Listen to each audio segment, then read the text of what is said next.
The banking crisis and the collapse of the housing market remain vital issues because they are still affecting the lives of students and their families, and many of the risks that factored in the meltdown are still in the system today.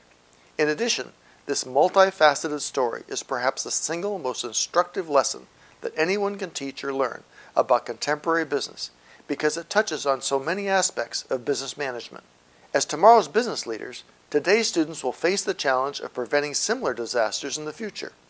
Understanding the reasons behind the housing bubble and the subsequent collapse will help them appreciate the complex dynamics of contemporary financial markets and the vital need for informed, ethical business management. Chapter 20 in Business in Action covers the money supply in banking systems, starting with the functions of the Federal Reserve System and other government bodies, as well as the many types of banks and other organizations in the financial services industry. With this background, students are then ready for the intriguing story of how innovations in the banking industry help pump up a massive bubble in the housing market.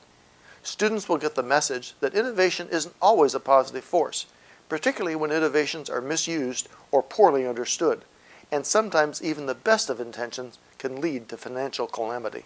The next section in the chapter offers a simplified overview of the multi-tiered debt securitization that flooded so much money into the banking sector,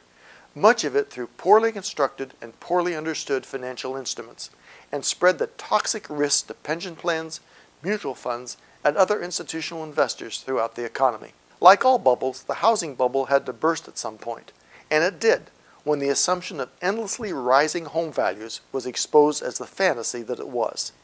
This section describes the collapse of several giants in the financial sector and explains how the insurance company AIG wound up being at the center of the entire mess. The chapter helps students understand how the resulting liquidity crisis and credit freeze affected companies and industries far outside of banking and housing, and how the crisis snowballed until it plunged the economy into the deepest recession since the Depression. The final section of the chapter addresses the question of why so many people fail to see this disaster coming, and then highlights the lessons to be learned from the crisis and the effort at reforming the banking system to prevent another crisis of this magnitude.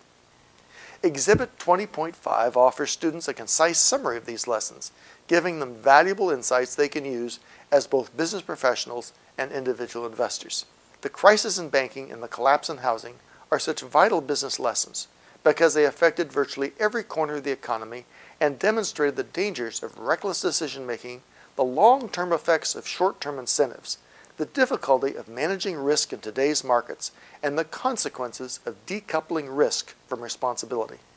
At any level of business, from a small company to the global financial system, learning these lessons will help tomorrow's leaders make ethically informed and strategically sound decisions. To order an examination copy of Business in Action, send an email to Pearson Education's Sampling Department at the address shown on your screen. By using Business in Action in your Introduction to Business course, you'll equip your students with a professional-grade text that reflects the changing nature of business and accommodates the learning styles and habits of today's time-pressed students. With this emphasis on high-efficiency learning and the many enhancements in this new edition, Business in Action stakes out an even stronger position as the one textbook uniquely positioned to help today's students become tomorrow's focused, high-productivity business professionals.